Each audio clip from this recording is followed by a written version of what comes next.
Jazakallahu khair, Dr. Zakir Naik, for this enlightening talk on the subject similarities between Hinduism and Islam. We'll now throw the floor open for an open question and answer session. But before that, let me make the rules clear so that we can conduct the session in a proper and a fit manner. Please make a queue at the 4 mics provided to you. There is a mic provided for the ladies at the back, a mic for the gents at the back, and a mic each at my right and my left in the front. Please understand that this is a question time and not a lecture time. So please pose your question, be precise and to the point. The volunteers at the mic are requested to see to it that the non-Muslims in the queues are given first preference to pose their questions. We now begin the question and answer sessions, and can we have the first question from the brother on my left? Yes. This soul's name is Yogananda. This opportunity this soul takes to pay the thanks to Almighty Allah for today. Peace to humanity has been seeded through Dr. Zakir Naik.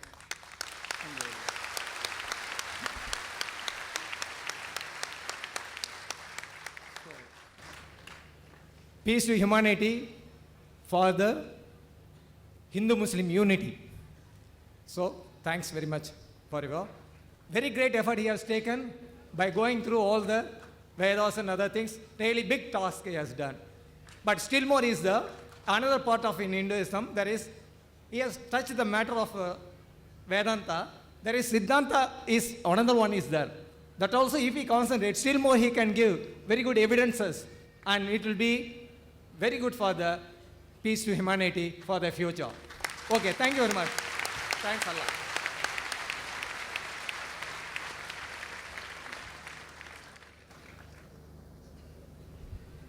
I'm thankful to the brother's comment. May Allah accept our effort. And I'm aware, brother, there are many things more we can talk. Normally my talk is for 1 hour to 1 hour 15 minutes. Today I requested Brother Zakir to speak for 1.5 and I spoke for 1 hour 40 minutes. And I'm aware that whatever we do research, it's just a drop in the ocean. And for more information, you can refer to my cassettes on concept of God in major religions, Muhammad Sallallahu Alaihi Wasallam, the major world religious scriptures, and there are many books I've written on these topics as well on Hinduism. Inshallah, if a person goes through them, they'll get more knowledge on the similarities on Hinduism and Islam. Hope that answers the question. It seems we have a non-Muslim brother on that mic. Yes, brother. Yeah. Can we have your name and your profession so that we get to know your background? Well, I am Sashank Sekhar from Ranchi, Jharkhand. I am doing my engineering from Satyavama Engineering College here. Sir, your lecture, after hearing your lecture, our misbelief about Islam and Muslims vanished today.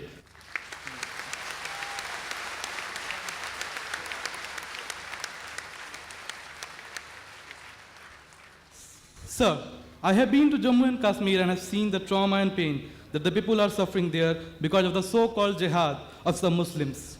Sir, my question is that does Islam support such activities? If no, then what actually the word jihad means? Is it in accordance with the 56th verse of the 7th chapter of Quran, which says, do not mischief? Or the 40th verse of 42nd chapter, which says, forgiveness is better than retaliation? Or the 32nd verse of the 5th chapter, which states, if anyone killed a person, he kills the mankind. Sir, I have one more question in the same context, and it is that does Islam teaches to give priority to the religion, that is dharma or mazhab, before the country or motherland, that is matribhumi or Qaum? Thanks a lot. The brother asked you very good questions. The first question is regarding concept of jihad. He says that why are people fighting? He's been to Kashmir. About jihad, does Islam encourage this fighting? What is the meaning of jihad? Does it not disagree with the quotations he gave us? Reminder chapter 5 verse 32. Brother, as far as the word jihad is concerned, there's a misconception not only amongst the non-Muslims, but even among the Muslims. What most of the people think, that any war fought by any Muslim for any reason, whether it be for his personal gain, whether it be for politics, whether it be for language, whether it be for color, it is called as jihad. Jihad does not mean any war fought by any Muslim. Jihad comes from the Arabic word jahada, which means to strive, which means to struggle, like how we have jiddu jahad. So jihad basically means to strive, to struggle. And in the Islamic context, it means to strive against one's own evil inclination. It also means to strive to make the society better. It even includes to strive in the battlefield to fight in self-defense. Jihad also means to fight against oppression and tyranny. Jihad basically means to strive or struggle. Many people have misconception that jihad means holy war. And many people translate jihad as holy war. The Arabic word for holy war is harbun muqaddasa. If you read the Quran, nowhere in the Quran, not a single verse, nowhere in the authentic hadith of Muhammad sallallahu alaihi wasallam is this word harbun muqaddasa mentioned anywhere. There's no harbun muqaddasa at all. The translation of jihad is not holy war at all. This word holy war was first used by the historians to describe the crusades of the Christian, who spread Christianity and who killed thousands of people in the name of Christianity. Unfortunately today, many people, including so-called Muslim scholars, inverted commas, they translate jihad as holy war. It's a mistranslation. Yes, jihad means to strive, to struggle. One of the striving can include fighting. Fighting also should be in the way of Allah subhanahu wa ta'ala, that is qital fi sabilillah. Now regarding a question, that why does Islam encourage fighting and killing? And there are many critics of Islam who normally say, Islam is a ruthless religion. It always says that we should kill the non-Muslim wherever you find them. Many critics, including the critic of India, Arun Shuri, and he writes in his book, The World of Fatwa, he quotes Surah Tawbah, chapter number 9, verse number 5, and says that the Quran says, wherever you find a kafir, into bracket Hindu, that you kill them. And if you open the Quran, Surah Tawbah, chapter 9, verse number 5, and if you read, it does say, wherever you find a kafir, you kill. But this is a quotation out of context. For the context, if you read the first few verses, it speaks about a peace treaty between the mushriks of Makkah and the Muslims. If you read Surah Tawbah, chapter 9, first few verses, it speaks about a peace treaty between the Muslims and the mushriks of Makkah. Now this peace treaty was unilaterally broken by the mushriks of Makkah. By the time Allah subhanahu wa ta'ala reaches verse number 5, He gives them an ultimatum to the mushriks and He tells them, put things straight in 4 months' time, otherwise a declaration of war. And in the battlefield, Allah says that when the enemies come to attack you, you kill the enemies. So this verse is revealed in the battlefield, that when the enemies come to kill you, don't get scared, fight them. But naturally, any army general today, to boost up the morale of his soldiers, he will say that when the enemies come, kill them. He will not say that just be quiet. And Arun Shuri, after quoting verse number 5, he jumps to verse number 7. Because verse number 6 has the reply. Surah Tawbah chapter 9 verse number 6 says that if the kafir, if the enemy seek asylum, if they want peace, don't just give it to them. Escort them to a place of security.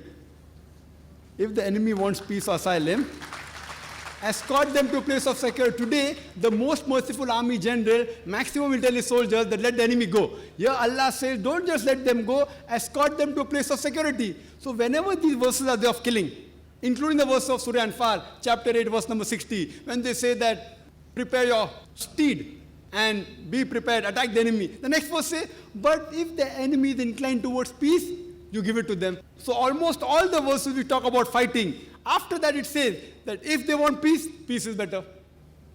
Now regarding your question, what about the verses of Surah Ma'idah chapter 5 verse 32, Surah Nisa chapter 4 verse 40, that if anyone kills any human being, it's as though he has killed the whole of humanity. This is the basic rule of Islam, that if anyone kills any human being, whether it be a Muslim or non-Muslim, unless it be for murder or for creating mischief in the land, spreading corruption in the land, it is as though he has killed the whole of humanity. And if anyone saves any human being, it is as though he has saved the whole of humanity. Now if you read Bhagavad Gita chapter number 2 verse number 50, it says, Shri Krishna tells Arjun to do jihad, strive. If you read Mahabharat talks about thousands of verses of fighting, thousands of verses, many number of times more than what the Quran speaks. Mahabharat is a scripture, as you may be aware, it talks about a feud, a fight between the Pandavas and the Kauravas. The 5 brothers Pandavas and 100 brothers Kauravas fight. And Bhagavad Gita is a part of Mahabharata, 18 chapters in which Shri Krishna, Lord, he gives advice to Arjun. Arjun says, Arjun says in Bhagavad Gita chapter number 1, verse 42 to 46, that I would prefer getting killed unarmed rather than fighting my cousins. How can I fight my cousins? The Kauravas, my cousins. I would prefer getting killed unarmed rather than fight. Immediately Lord Krishna, you know what does he say? In chapter number 2, verse number 2 and 3, he says that how could such impure thought come in your mind? It is sinful. How could you become so impotent? How could your heart become so weak? So Lord Krishna says such thoughts are impotent. They are impure. They are sinful. It will prevent you from going to the heavenly planets, going to Jannah. After that, Bhagavad Gita, chapter number 2, verse number 31-33 says, he says, Lord Krishna, he says to Arjun, that it is the duty of a Kshatriya to fight. If he does not fight, he shall not go to heaven. And if you do not fight, you are doing a sin. So if you analyze in Bhagavad Gita, Krishna says that you have to fight. Imagine if I take verses of Bhagavad Gita and say that Lord Krishna tells Arjun that you have to kill your relatives. If I quote out of context, it will be devilish.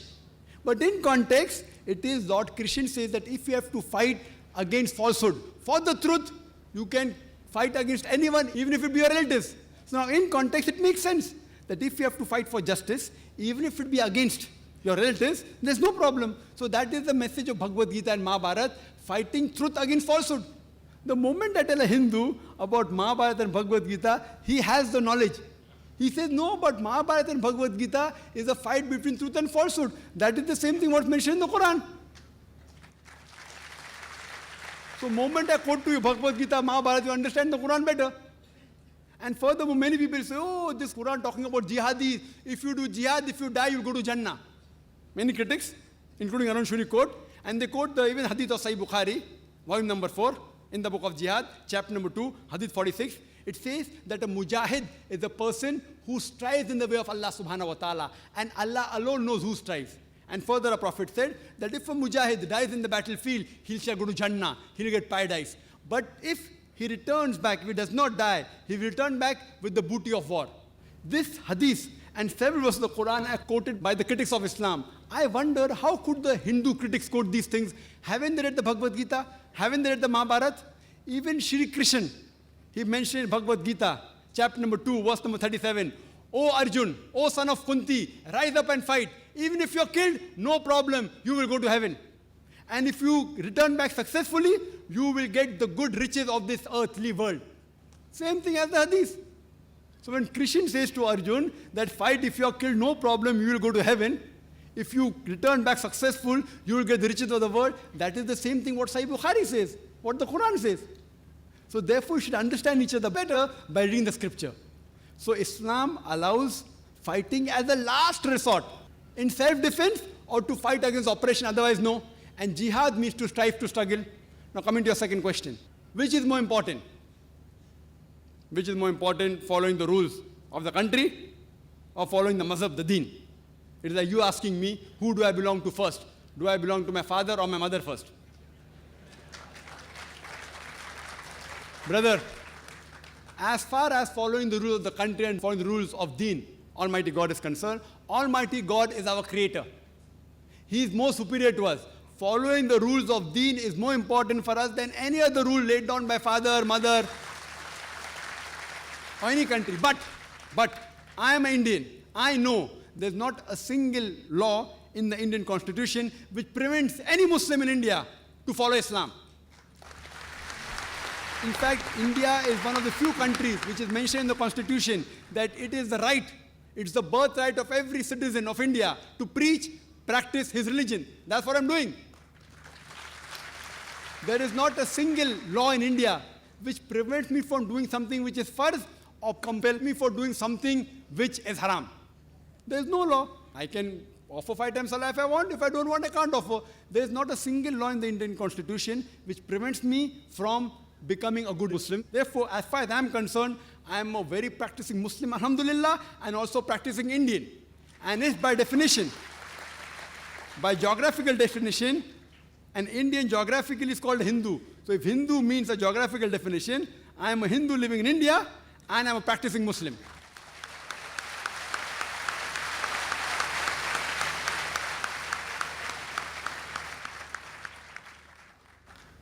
Brother, can I have your name and your profession first, please?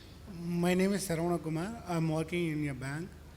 I understood many Hinduism now only because most of the Hindus doesn't know what Vedas is. But do you agree all Vedas scriptures and Vedas chapters, everything, is it correct? Then some section of the people in Hindu only learning that Vedas. Not many Hindus are learning, they are not allowed to learn. But those religion leaders also not practicing the same what Vedas says. Is it correct? Then why they are doing like that? Please answer me. Thank you. Good, that's a good question. The first question was, do I believe with everything what the Vedas say? Point number 2, the Vedas, only a selected few Hindus, learned people, they read, others are prevented from reading. Why? Point number 1, do I believe in everything of the Veda? If you analyze, Allah says in the Quran in Surah Ra'd, chapter number 13, verse number 38, Allah says that we have sent a revelation in every age. لِكُلِّ أَجْلٍ كِتَابٍ. In every age we have sent a revelation. By name, only 4 are mentioned in the Quran: Torah, Zabur, Injil, and the Quran. The Quran is the last and final revelation of Allah subhanahu wa ta'ala, which was revealed to the last and final messenger, Prophet Muhammad sallallahu alaihi wasallam. Now, the person who asked me in Bombay also, that can I consider Veda to be the word of God? Do I consider Veda totally to be correct? See, by name, only 4 are mentioned: Torah, Zabur, Injil, and Quran. But there were many books revealed by Allah subhanahu wa ta'ala. Now, regarding Veda, can I consider it the word of God? Since Veda is not mentioned by name in the Quran or in any authentic hadith, I cannot say for sure that it is the word of God. I can say maybe it is, maybe not. But even if Veda was the word of God, it was meant for those people and for that time. Today, we have to follow the last and final revelation, that is the glorious Quran, for the whole of humankind. Regarding your question, do I believe everything in the Veda? Allah says in the Quran in Surah Baqarah, chapter number 2, verse number 79, فَوَيْلٌ لِلَّذِينَ يَكْتُبُونَ الْكِتَابَ بِأَيْدِيهِمْ ثُمَّ يَقُولُونَ هَذَا مِنْ عِنْدِ اللَّهِ لِيَشْتَرُوا بِهِ ثَمَنًا قَلِيلًا فَوَيْلٌ لَهُم مِّمَّا كَتَبَتْ أَيْدِيهِمْ وَوَيْلٌ لَهُم مِّمَّا يَكْسِبُونَ.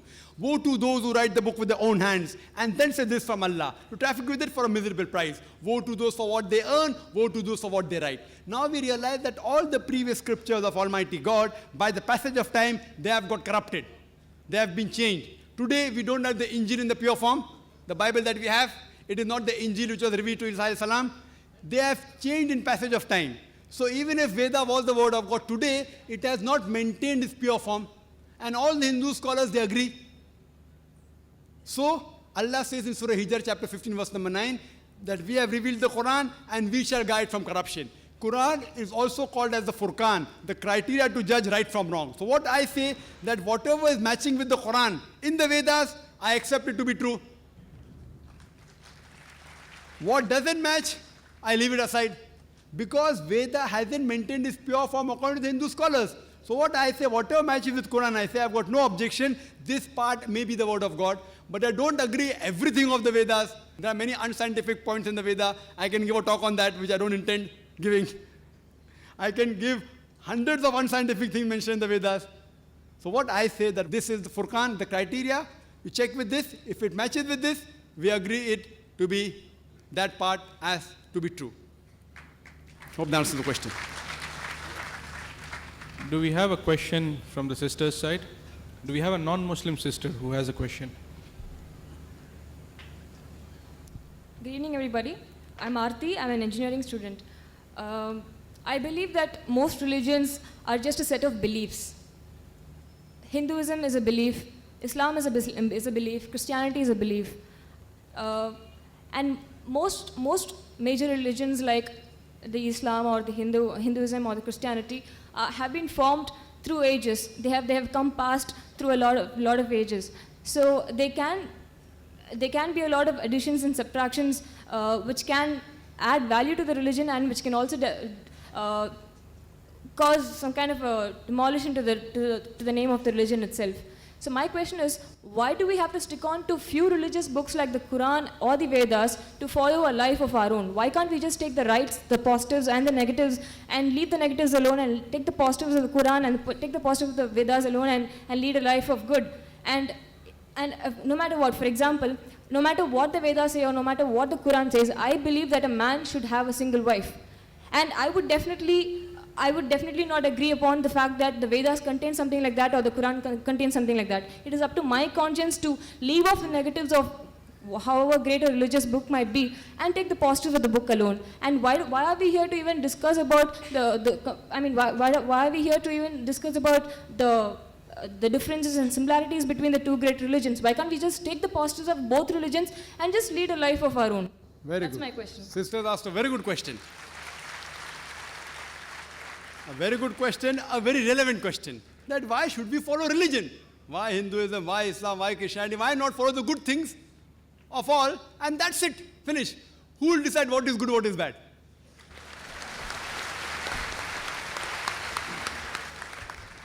For example, in America, wearing skirts and shorts is common. Western country, it is modest. So for there, wearing skirts and shorts is modest. If you wear in Chennai, if a girl walks on the streets with shorts and skirts, you will call it immodest, including you, sister. Even you will say she is immodest. So what is modest in America is not modest here. When I went to America a few years back, there was a person who told me that you Indian women, you are immodest. I was shocked. Why? How come Indian women are modest? Because when you wear the sari, you show your belly. So for the American, the woman showing the belly is immodest. So who will decide? If you go to certain Muslim countries, the Arab countries, looking at a woman, staring at a woman is immodest. Here, as long as you don't touch a woman, you can talk to her, you can look at her, it's modest. Therefore, when you greet the Indian, they say namaste without touching. In the Western countries, it is common that you shake hands. So shaking hand between a lady and a man is modesty. As long as you shake hand and don't touch any other part of the body, in some Western countries it is modest. In other Western countries, kissing a woman on the lips and the cheek is modest. In some Western countries, you can do what you want, the male and the female. As long as you do willingly, it is modest. Who will decide? Who will decide? Who will decide? If you go to America, there are nude beaches. There was a ship, I read in the Times of India 2 months back, a nude cruise. Nude. Everyone in the ship will be nude. For them it is modest. Who will decide? The best person to decide is the Creator, sister. Now I am asking you, who will decide what is right, what is wrong? Who will decide? And if you say that select the best, I am with you. I agree with you, sister. Select the best of all the religions. So that's what I've done. I've selected the best from the Vedas.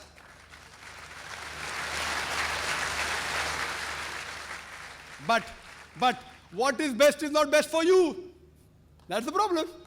I'll discuss that also. I challenge any human being to point out a single principle of Islam which is against humanity as a whole. Single.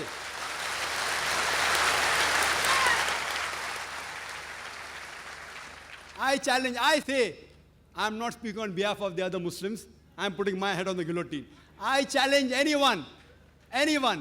Yes, there may be many non-Muslims may think certain thing is wrong. For example, the sister disagrees with the man having more than one wife. I'll discuss that, inshallah. After I give you the answer, you'll be convinced, inshallah, God willing. You'll be convinced. For example, if you ask a problem, 2 plus 2 is how much? If you don't know the answer, I'll give you the answer. Now, once you know the answer, you get convinced. So what do you have to discuss, sister? The things which you don't agree, you can come on the microphone and tell me, I am just a student. I'll try my level best with Allah's help to try and reply. Now, though the Vedas say you can marry more than one wife, the Christian Bible says, the Quran says. Now, you don't believe in all of them, no problem. Let's talk about logic. Sister, do you know, by nature, male and female are born in equal proportion? By nature, male and female are born in equal proportion. But if you ask any pediatrician, a doctor of the children, he will tell you that the female child can fight the germs and diseases better than the male child. So in the pediatric age itself, there are more male children dying as compared to female children. So in pediatric age itself, there are more females than the males. As life goes on, death due to cigarette smoking, death due to alcoholism, death due to accident, death due to war, more male are dying as compared to female. So today in the world, there are millions of women more in the world as compared to male. Only in some countries, third world countries like India, the female population is less than the male population. You know why? Because of female infanticide. According to a BBC report, according to Emily Buchanan on the program Let Her Die, the topic was assignment. Every day, more than 3,000 fetuses are being aborted in India after they identified that they're females. That means more than 1 million fetuses are being aborted in India Every year, after they identified the females, if you stop this evil practice, and according to Tamil Nadu Government Hospital report, this state of yours, that report says out of 10 females born alive, 4 are put to death. Do you say it is right? It is wrong. If you stop this evil practice, even in India, the female population will become more than the male population. In America alone, there are 7.8 million females more than male. In UK alone, there are 4 million females more than male. In Germany alone, there are 5 million females more than male. In Russia alone, there are 9 million females more than male. God alone knows how many millions of females are more than males in the world. Suppose, sister, hypothetical question. Suppose my sister happens to live in America. Or suppose your sister happens to live in America, USA, and the market is saturated. Every man has found a woman for himself. Yet, there will be 7.8 million females who will not find life partners. Now, only option remaining for them, for these females who have got no life partner, is that either marry a man who already has a wife or become public property. You may say, public property? Brother Zakir, such a harsh word. Sister, it is the most sophisticated word I can use. I cannot use a better word. In America, on average, the statistics tell us a person has 8 different sexual partners before he settles down with one. Mistresses is common. You can have 10, 20, 30, no problem. 100 also. The law will not say anything. If you marry more than one wife, that thing doesn't go down their throat. Why? In mistresses, the woman does not get a right. She's degraded. She's dishonored. In Islam, when you have a second wife, you have to give equal rights. She has honor. She has respect. But I do agree with you, sister. I agree with you that no woman under normal circumstances would like to share a husband with any other woman. I agree with you. I agree with you, sister. But the basic law of the Islamic Sharia is let a small loss take place to prevent a big loss. Means let a small loss take place to prevent a big loss. So all the Muslim women who know that there are millions of women, if they would not allow their husband to have more than one wife, they will become public property. They say, we would not mind sharing a husband to prevent our other sisters to become public property. Hope that answers the question.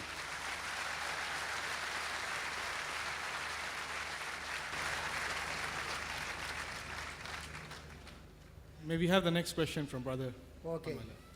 I am Ramagowda from Bangalore. I am an engineer but publishing a magazine called Shudra Shakti. I do agree with Dr. Zakir Naik as far as his thoughts are concerned, as far as one God is concerned. But Mr. Naik himself said the reformers of Hinduism have given stress on believing Vedas, not on Puranas. If that is so, can we agree with Kalki as an avatara?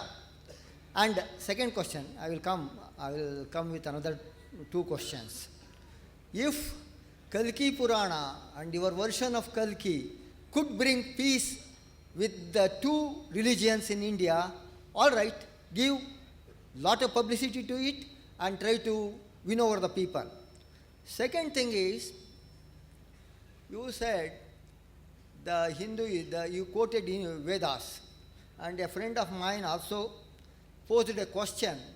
The Vedas are not allowed to be read by all. It's a fact. Among Hindus, there are 4 Varnas. Except Brahmins, the other 3 Varnas are not allowed to read. Only the Kshatriyas and Vaishyas can hear. But Shudras are never allowed to read Vedas. They had no access to Vedas. So, what is Hinduism? Therefore, Can you call? Sure. Can you say that Shudras are also Hindus? Brother, very good But question. you said Hindu is a Excuse me, brother. people Brother- belong to certain area. Brother, I do agree. please ask one question at a time. The brother asked 2 questions. I do agree with the second question I didn't answer. Not because I did not know the answer. I gave the first answer. Ask one question at a time. You can ask the second question. No problem. I'm here. Okay. My flight is 4:30 in the morning. One question at a time, and it'll be my pleasure. If I don't know, I will tell you I don't know. The brother asked 2 questions, and I gave the first answer. And when I sat down, I realized, I forgot. I'm a human being. I'm not a computer. So the second question, after I sat down, I realized I didn't answer. Thank you for reminding. Your main question, first question you said, that the Hindu reformers said don't follow Puranas, only follow Vedas. So why have I quoted Kalki Purana? If I leave it out, what will happen? Brother, towards the end of my talk, I told you very clearly that I have quoted Vedas as well as the other Hindu scriptures. Even if you remove from my talk all the quotation of all the other scriptures besides the Veda, my talk would be the same. I am talking about the last and final messenger, not only from the Puranas, not only from Kalki Purana. I gave so many references from Vedas. I think you didn't hear. If you want, I can repeat it. Do you want me to repeat? Rig Ved, book number 1, hymn number 13, verse number 3. Rig Ved, book number 1, hymn number 18, verse number 9. Rig Ved, book number 1, hymn number 142, verse number 3. Tens and hundreds of quotation only from Veda talking about Prophet Muhammad Sallallahu Alaihi Wasallam. I told you in my talk that even if you remove Kalki Purana, remove Kalki Avatar, yet there is Narashansa, there is Kaurama, there is Abhandhu, in Atharva Ved, in Sam Ved, in Rig Ved, all the 4 Vedas I give, all 4, 100% all 4. Prophecies I mentioned in my talk, only few, limited time. You understand, brother? So even if you remove Kalki Purana, Kalki Avatar, yet there will be peace by only following Vedas. This believes in Ta'ala vila kalmitin sawa'im baina bainakum. Come to common terms, I have been asking you. I know many Hindus respect the Bhagavad Gita, respect Purana, therefore I quoted Purana and Bhagavad Gita. Even if you remove Purana and Bhagavad Gita, there is jihad even in Rig Ved. There is jihad in Rig Ved, and there are many things. So even if you quote Ved, my talk would be, majority would be the same. Hope that answers the question. Now coming to your question, which the other brother posed, that why in Hinduism only certain people are allowed to read the scripture, others aren't. And you're right that Brahmins are allowed to read and Kshatriya are allowed to listen and Shudras are not. Are Shudras Hindus? According to Vedas, Almighty God, He created from His head the Brahmins, the learned class. From His chest, the Kshatriya, the warrior caste. From His thighs or stomach, He created the Vaishyas, the business class. From the feet, He created the Shudras. So this is a caste system which is there in Hinduism, which I don't agree with. Even the reformers, Raja Ram Mohan Roy, he disagrees with. Justice Ranade, he disagrees with it. What Allah says in the Quran, in Surah Hujurat, chapter number 49, verse number 13. Ya ayyuhan nasu inna khalaqnakum min zakrin wa unsa wa ja'alnakum shu'uban wa qaba'ila lita'arafu. Inna akramakum indallahi atqakum. Inna Allaha alimun khabir. O humankind, we have created you from a single pair of male and female and have divided you into nations and tribes so that you shall recognize each other, not that you shall despise each other. And the most honor in the sight of Allah subhanahu wa ta'ala is the person who has taqwa. The criteria for judgment is not caste, it's not color, it's not wealth, it's not sex, but it is taqwa. It is God consciousness, it is righteousness, it is piety. Allah says in the Quran, in Surah Isra, chapter number 17, verse number 70, وَلَقَدْ كَرَّمْنَا بَنِي آدَمَ. We have honored all the children of Adam. Whether you're born in a Hindu family or Christian family or Muslim family, if you're a Bani Adam, if you're a human being, you have been honored. In Islam, all human beings are equal. The only way you can be superior is by taqwa. It's by God consciousness. It's by piety. It's by righteousness. So I disagree with this concept. What I believe, and there are many scholars who say, this has been incorporated so that the higher class, the Brahmins, could rule. What they came with the philosophy, you Shudra, you're a Shudra, low caste, behave like a Shudra. If you serve me better, in the next life you'll become a good person. But this life, you serve me. So this, I believe, is not the word of Almighty God. That's the reason reformers of Hinduism, they spoke against this caste system, against Brahmanism, Kshatriyism. So according to me, if you analyze, this caste system is wrong. And the religious scripture should be read by anyone, whether rich or poor, whether businessman, whether warrior, whether king, because this is a book of the Creator, Almighty God. And everyone should know what our Creator wants us to do. Hope that answers the question. Yes, bro. And I'm Srinivas, and I'm working in a courier company. See, I've been searching for the truth for, since my teenage itself. And somehow I started hearing about the Quran. And since I was touring throughout South India, I happened to stay at different places. And at different times, I used to come across several people who were traveling with me. And I used to ask them, tell me something about Quran and all that. And of course, I prayed to God. And finally, He has sent Jahangir Bhai and Kaiser Didi. They gave me every detail regarding the Quran. And I'm very much convinced with the truth the Quran speaks. And I'm happy to announce that I took my shahada this evening. before this session.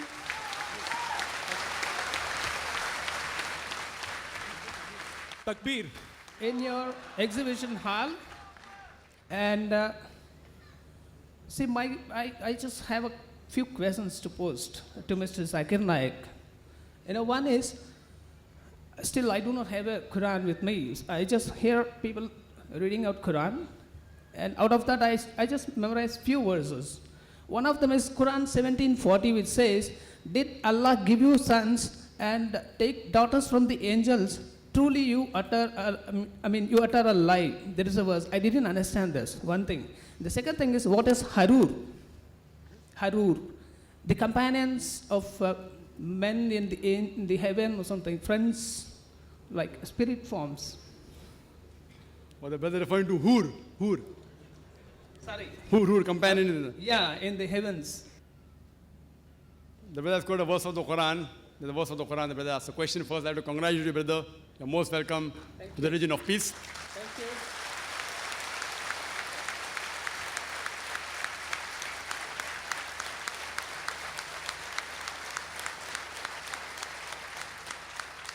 I would request one of the volunteers that please get the translation of the Quran of Sahih International. Please get it, yes, inshallah. And ask someone to get the translation of the Quran. Inshallah, I'll gift you a copy of the translation so you can have a translation of the Quran with yourself, inshallah. Now, regarding a question, that there's a verse in the Quran which says that you give daughters to Almighty God and sons for yourselves. This verse is narrating, as I told you in my talk, that Allah says in the Quran in Surah Ikhlas, chapter 112, verse number 3, "Lam yalid wa lam yulad," the begets not, nor is begotten. Almighty God doesn't have any children. So in argument to that, they say that you give children to God, leave aside giving children, you give daughters to God and sons for yourself. It is a rhetoric question. First of all, giving children to God is wrong. And leave aside children, you're giving daughters to God. And to yourself you're giving sons. That means why are you degrading? Because in the society, at that time, in that society, sons are considered more superior. So why are you degrading God? And Allah says in the Quran, in Surah Maryam, chapter number 19, verse number 88, Allah says that anyone who says, Allah has begotten a son, لَقَدْ جِئْتُمْ شَيْءٍ إِدَّا, it is the most heinous thing you can say. وَقَالُوا اتَّخَذُ الرَّحْمَنُ وَلَدًا, they say that Allah has begotten a son. لَقَدْ جِئْتُمْ شَيْءٍ إِدَّا, indeed they have put forth the thing most monstrous. Anyone who says that Allah has begotten a son, it is the biggest abuse you can give. It says, وَقَالُوا اتَّخَذُ الرَّحْمَنُ وَلَدًا لَقَدْ جِئْتُمْ شَيْءٍ إِدَّا تَكَادُ السَّمَاوَاتُ يَتَفَطَّرْنَ مِنْهُ, as though the skies are ready to burst. وَتَنشَقُّ الْأَرْضُ, the earth to split asunder. وَتُخِرُّ الْجِبَالُ هَدًّا, and the mountains to fall down to utter ruin. Allah says that if the sky had feelings and if they'd have heard that Allah has begotten a son, they would have burst open. If the mountain had feelings, the mountain would have split asunder. The earth would have split open. So therefore, to say Allah has begotten a son is the biggest abuse. So these verses, Allah subhanahu wa ta'ala, He uses many things as rhetoric. Allah also says, tell to them, if Allah had the son, I would be the first person to bow down to Him. Rhetoric again, rhetoric. That means if Allah had a son, I would be the first person to bow down, indicating Allah does not have any son. So similarly, this is another rhetoric used in the Quran, that if you say that Allah has got son, you give daughters to Allah and sons to yourselves. So all these verses are indicating that Almighty God does not beget. Neither is He begotten and He does not beget. Now coming to your second question about the companions. The word that you mentioned was Hur. And Allah says in several places about Hur. Mentioned 4 places in the Quran. In Surah Tur, chapter number 52. In Surah Dukhan, chapter number 44. Surah Rahman, chapter 55. And Surah Waqiah, chapter 56. 4 times the word Hur is mentioned in the Quran. It is talking about the companions in the hereafter. When you go, this life is a test. In the hereafter, if you go to Jannah, your companions, describing that they'll have all big, beautiful eyes, etc. And they'll be ladies. Now the question posed, that in Jannah, if you go to Jannah, if the men will get beautiful women, what will the women get? Men will get beautiful women in Jannah, in paradise. What will the women get? So this question was even asked to Hazrat Aisha, may Allah be pleased with her. So she said that they will get what the heart hasn't desired, what the eye hasn't seen, what the ear hasn't heard. Means even the women, for their companionship in the Jannah, even they'll get something what the heart hasn't desired, what the eye hasn't seen, and what the ear hasn't heard. These are description of Jannah. They are giving you the highlights, what's going to happen in Jannah. There'll be rivers flowing of milk and honey. If you're a rich person, you can have river of milk flowing beneath your feet. But that milk is different than the milk that we know. The fruits talked about in the Jannah is different than what you know. The who's talked about that is different than the girls that you know. It is nothing compared even to Miss World or Miss Universe. That is far superior.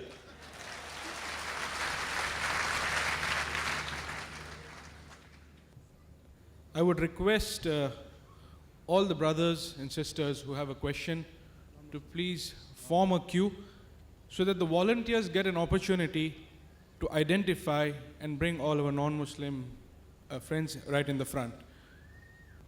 Yes, brother. See, I'm coming to you. I appreciate this movement, Peace to Humanity. Really, it's a movement. It needs in our country. But the quarrel is not based on the religion. Please understand. The division in this country is not based on the religion. It is not based on the God. It is not based on the scriptures. It is based on self-interest. Politicians and certain communities, certain castes who feels that they are the superior and they should control this country, they create it. In the name of religion, they are fighting. Not in the name of the God. Everyone knows God is the same. Everyone knows we worship the same God. But here, what contradicts is the superiority. Brother- one caste, one brother- particular caste Excuse who me, claims brother, can themselves you- as Hindus. Can they you please create come to the question?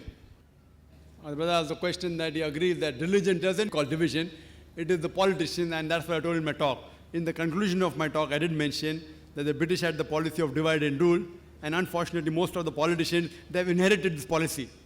And they get the vote bank by division and rule. So therefore, this talk I've told that if all the Indians, the Hindus and the Muslims, if you go back to the scripture, these people are like khutwatu shaitan. Allah says in the Quran in Surah Baqarah chapter 2 verse 168, Ya allazina amanu, oh you believe, do not follow the khutwatu shaitan, the footsteps of the devil. So we get impressed by these politicians. Therefore we should go back to our scripture and follow the established truth of the scriptures. Then inshallah we will not be deviated from these people and come back. And my request to the politician also, even my request to the politician is that if you try and get the vote bank, by getting to the established truth, you will get a bigger vote bank.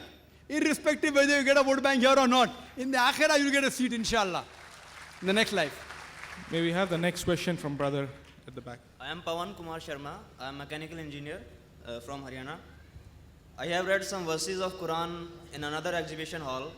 On those verses, Messenger of God has told to common people, to common men, that you should come to a mercy of God, Allah. And Allah will bring joy and make your life prosperous. And if you not come to the mercy of Allah, your life will be full of sorrow. I want to know what this here Allah means, whether it is Almighty God or the God followed by only that messenger. And if God is one, then whatever be the religion those tribal people are following, then Almighty God will bring prosperity to those people also.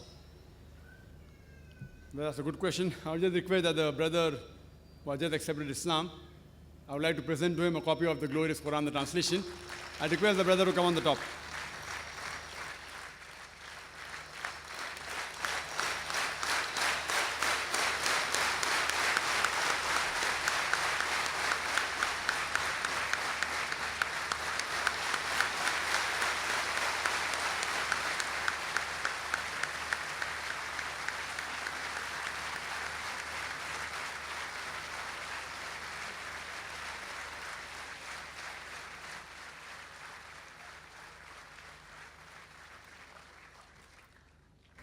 The brother asked a question that he read a verse of the Quran that if you come to the mercy of Almighty God, He will take you to the right path, otherwise you go astray. So is he talking about Allah only of that messenger, or this different messenger, different Allah? Brother, as I told in my talk, that Almighty God is only one, but He has sent several messengers, but all the messengers preach the same message. In the Quran, by name 25 messengers are mentioned. Adam, Moses, Abraham, Jesus, Muhammad, peace be upon them all. All the messengers, they preach the same message, that believe in one same God. There is no different God for Hindu and different God for Christian and different God for Muslim. All the human beings have got the same God. What we say in Arabic is Allah. You can give any name to Almighty God, but it should be a good name, it should be a beautiful name, it should not conjure up a mental picture. So here it says that you come to the mercy of God, means that if you follow the guidance of Almighty God, the guidance is given in the last and final revelation of the Quran, then inshallah you'll be successful. As I mentioned, this life is a test for the hereafter. So all the messengers, whether it be Adam, whether it be Noah, whether it be Abraham, whether it be Moses, whether it be Jesus, whether it be Muhammad, peace be upon them all these messengers, they spoke about the same Almighty God. And they called all the human beings to the same God, not different God. So what we realized, that the messages kept on getting corrupted. The moment the message got corrupted, Almighty God sent a different messenger. Same as Bhagavad Gita, chapter 4, verse number 7. Whenever there's unrighteousness, I come. But who comes? Almighty God sent the messenger. In every age. So here we understand that all the messengers preach the same message. But the previous messages have been corrupted. This is uncorrupted. God says in Surah Hijr, chapter 15, verse 9, I have revealed this Quran and I will guard from corruption. Hope that answers the question. Do we have a non-Muslim sister? Yeah, this question is on behalf of a non-Muslim sister. Okay, sister. Assalamu alaikum. Brother, a non-Muslim sister, she doesn't want to be identified. She says, what is the concept between the similarities in worship between Hindus and Muslims alike, like shaving their heads like the Hindus do in Tirupati and the Muslims do during Hajj, and the Hindus circumambulate the temple and the Muslims do during the Tawaf?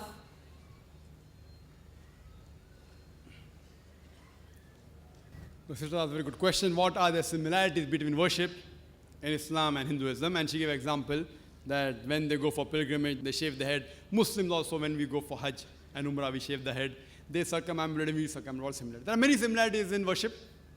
As far as the shaving the head is concerned, the reason we Muslims, when we go for Hajj, we have to shave our head, is for humility. For humility. That we are humble before our Creator Almighty God. And normally, hair is a form, for style. Therefore, you find that many men and women, they go to have hairstyles, different hairstyles they have. So when we shave, we are just showing humility, that our humbleness is due to Almighty God only. In Hinduism also, they have a similar concept of shaving. For humility, it is matching.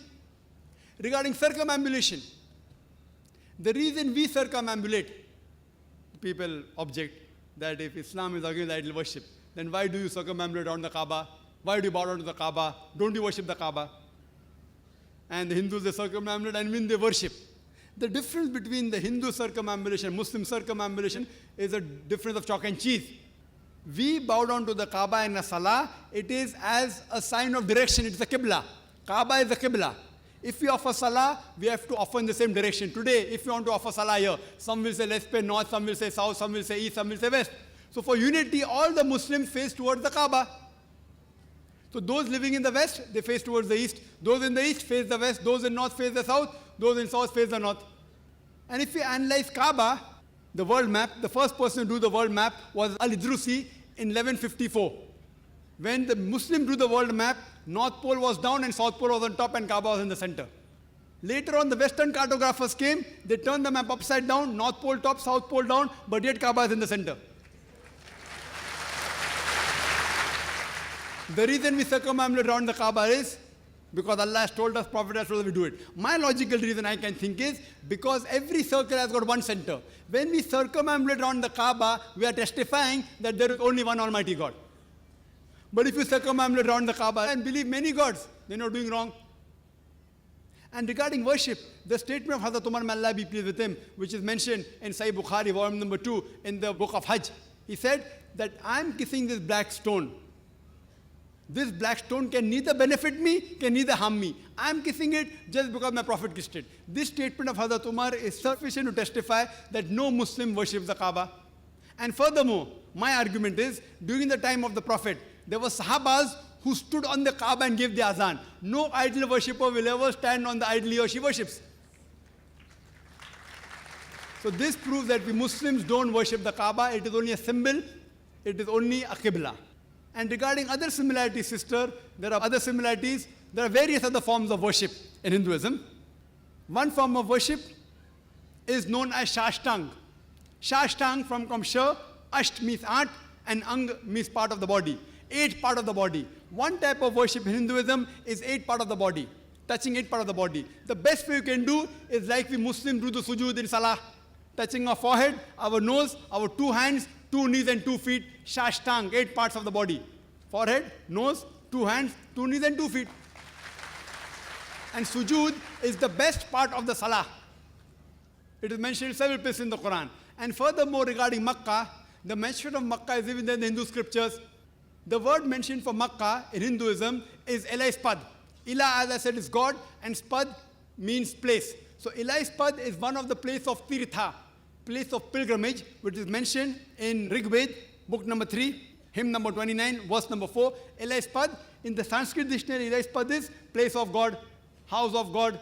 It's a place of Tirtha, place of pilgrimage. Same thing as mentioned in the Quran in Surah Al-Imran chapter 3, verse 96. The first place for worship was Bakka, with another name for Makkah. So Makkah is even mentioned in the Hindu scriptures. And it says that this Ilai Spad will be in the Naba Prithvi, means the center of the earth. As I told you, Kaaba is in the center of the earth. And furthermore, the few verses later, Rig Veda, book number 3, hymn number 29, verse number 11 says, it talks about Narashanksa, the prophet who is called the praiseworthy. So because this prophet is also mentioned along with Ilai Spad, it's very clear cut that one of the places that the Hindus should go for pilgrimage is the Makkah. Hope that answers the question.